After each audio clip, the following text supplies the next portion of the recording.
Hello बच्चों, स्वागत है आपका आपके YouTube चैनल सत्यम स्टडी फैक्ट पर। जो बच्चे वर्ष 2024 में नवोदय विद्यालय में प्रवेश चाहते हैं और तैयारी करना चाहते हैं, उनके लिए खुशखबरी है कि आप लोगों को अभी से तैयारी स्टार्ट करना है, क्योंकि लास्ट टाइम पर जो तैयारी प्रारंभ करते हैं उनका सिलेक्शन होना मुश्किल हो जाता है। तो चलिए बच्चों, आज हम पढ़ने वाले हैं समरूप आकृति या समान आकृति को ढूंढना। देखिए यहाँ पर लेफ्ट साइड में एक आकृति दी है, इसके जैसी आकृति का हमें क्या करना है, चुनाव करना है। चलिए बच्चों, आपके लिए एक और मैं जानकारी बता दूं। जिन बच्चों ने 29 अप्रैल 2023 को नवोदय विद्यालय का पेपर दिया है, उनका रिजल्ट जल्द ही आने वाला है, जिसके लिए मैंने एक वीडियो बनाया है, आप उसको देख लीजिए। और उसमें रिजल्ट देखने के लिए लिंक दिया हुआ है, जिस पर जाकर आप आसानी से अपना रिजल्ट देख सकते हैं। चलिए बच्चों, हम इस प्रश्नों को हल करते हैं। देखिए, ऐसे प्रश्नों को हम किस प्रकार से हल करते हैं। यहाँ पर हम कोई भी एक कीवर्ड लेके चलेंगे। देखिए, हम देखेंगे यहाँ पर एक सर्कल है, जिसमें नीचे की तरफ क्या है, एक सर्कल बना हुआ है। हम देखेंगे यहाँ पर भी बना हुआ है, लेकिन इस आकृति में हम देखेंगे सर्कल ऊपर है और एक जो रेखा है घुमावदार, वो कैसी है, नीचे है। तो ये वाला ऑप्शन गलत हो जाएगा। इस प्रकार से इसमें भी है। हम देखेंगे यहाँ पर क्या है बच्चों, सर्कल है वो ऊपर है और रेखा कैसी है, नीचे है। तो ये वाला ऑप्शन भी गलत हो जाएगा।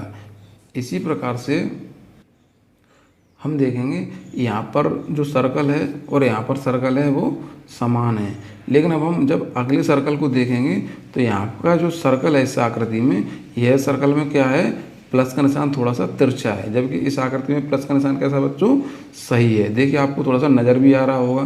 तो ये वाला ऑप्शन क्या हो जाएगा बच्चों, गलत हो जाएगा। इस प्रकार से जब भी हम कीवर्ड लेके चलेंगे और इस प्रकार से मिलान करेंगे, जिसमें मैच नहीं होगा वही हमारा क्या होगा बच्चों, गलत ऑप्शन होगा। और जो लास्ट में बचेगा वही हमारा क्या होगा बच्चों, सही आंसर होगा। इस प्रकार से ऐसे प्रश्नों को हल करना है, क्योंकि यदि आप डायरेक्ट आंसर लगाएंगे तो आपका आंसर क्या है, गलत हो सकता है, क्योंकि आप जल्दबाजी में इस प्रश्न को भी, यानी कि इस ऑप्शन को भी सही आंसर बता सकते हैं। तो इस प्रश्न का सही आंसर क्या होगा बच्चों, ऑप्शन क्रमांक 4। आपको जल्दबाजी नहीं करना है, आपको ट्रिक के माध्यम से आराम से हल करना है, क्योंकि परीक्षा में बहुत समय रहता है हल करने के लिए। चलिए बच्चों, हम अगले प्रश्न को हल करते हैं। देखिए, हमें इसके जैसी समान आकृति का चयन करना है। तो देखिए, मैंने क्या बताया था, आपको कीवर्ड लेके चलना है। तो देखिए, हमें इसमें कीवर्ड लेके चलेंगे। यहाँ पर दो क्या सरल रेखा हैं, एक दूसरे को काट रही हैं।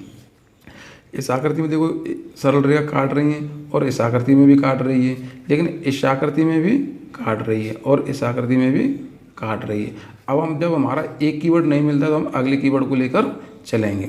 देखिए, अगली आकृति में हम देखेंगे यहाँ पर एक सरल रेखा इस प्रकार से और इस प्रकार से, लेकिन इस आकृति में कोई भी ऐसी रेखा नहीं है, तो ये वाला ऑप्शन नहीं होगा।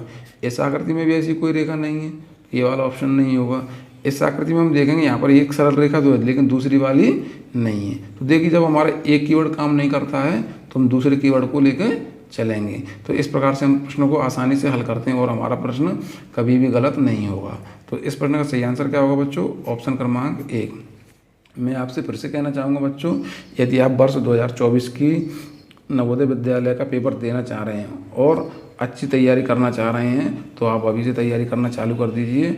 और अब तक आपने यदि मेरे चैनल को सब्सक्राइब नहीं किया है तो चैनल को भी सब्सक्राइब कर लीजिए। यहाँ आपको गणित की और सभी विषयों की सही से पढ़ाया जाएगा, सिलेबस वाइज, और आपको अच्छे से समझाया जाएगा। चलिए, यदि आपको वीडियो पसंद आया तो चैनल को सब्सक्राइब कर लीजिए और हम अगले प्रश्न को हल करते हैं। यहाँ पर क्या है, यहाँ पर एक सर्कल है, उसके नीचे एक सरल रेखा है, इसी प्रकार से नीचे भी है, लेकिन हम देखेंगे यहाँ पर सरल रेखा के ऊपर कोई भी सर्कल नहीं है, तो ये वाला ऑप्शन नहीं होगा। इसी प्रकार से हम देखेंगे यहाँ पर 4 सर्कल हैं, लेकिन यहाँ पर कितने, 3 सर्कल हैं, तो ये वाला ऑप्शन नहीं होगा।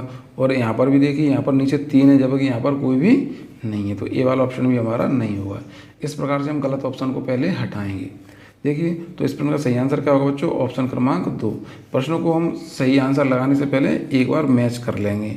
आप लोगों को भी इस प्रकार से करना है। चलिए, हम आखिरी प्रश्न को हल करते हैं। देखिए, हम यहाँ पर देखेंगे, यहाँ पर कुछ सर्कल बने हुए हैं। यहाँ पर मैं आपको समझाना चाहूँगा कि सबसे पहले आप ये देखिए, यदि कोई वस्तु इस प्रकार से घूम रही है, इस प्रकार से, तो इसे क्या बोलेंगे बच्चों, घड़ी की दिशा में या क्लॉकवाइज, क्योंकि घड़ी की आपने सुई देखी होगी वो इस प्रकार से ही चलती है। तो इसे क्या बोलेंगे बच्चों, क्लॉकवाइज या घड़ी की दिशा में। यदि कोई वस्तु इस प्रकार से घूम रही है तो यह क्या है बच्चों, घड़ी के विपरीत दिशा में घूम रही है, यानी कि घड़ी की सुई उधर घूमती है और यह इधर घूम रहा है, यानी घड़ी से विपरीत घूम रहा है। तो इसे क्या बोलेंगे बच्चों, एंटी क्लॉकवाइज, यानी घड़ी के विपरीत दिशा में। इसी प्रकार से जब हम यहाँ देखेंगे हमारे इस प्रश्न में, देखिए यह क्या है, हमारी जो आकृति, प्रश्न आकृति, वह क्या है, इस प्रकार से घूम रही है, यानी कि घड़ी के विपरीत दिशा में घूम रही है। चलिए हम यहाँ पर अपने आंसर में देखते हैं। तो ये आकृति कैसी है, इसके विपरीत है, यानी यह घड़ी की दिशा में है, तो ये वाला ऑप्शन हमारा नहीं होगा। अब देखिए ये तीनों आकृति क्या है, घड़ी की दिशा में घूम रही हैं, तो देखिए इसके समान है, लेकिन हम देखेंगे यहाँ पर सर्कलों की संख्या ज़्यादा है, इसमें कम है, तो ये वाला ऑप्शन हमारा नहीं होगा। लेकिन हम इस आकृति में और इस आकृति में हम देखेंगे यहाँ पर सर्कलों की संख्या क्या है, ज़्यादा। देखिए 1 2 3 4 है, और यहाँ पर कितनी है, 1 2 3, तो ये वाला ऑप्शन भी हमारा नहीं होगा। तो इस प्रश्न का सही आंसर क्या होगा बच्चों, ऑप्शन क्रमांक 2। इस प्रकार से भी हमें निकाल सकते हैं। चलिए बच्चों, यदि आपको वीडियो पसंद आए तो चैनल को सब्सक्राइब करें और अपने दोस्तों को भी बताएं। धन्यवाद बच्चों।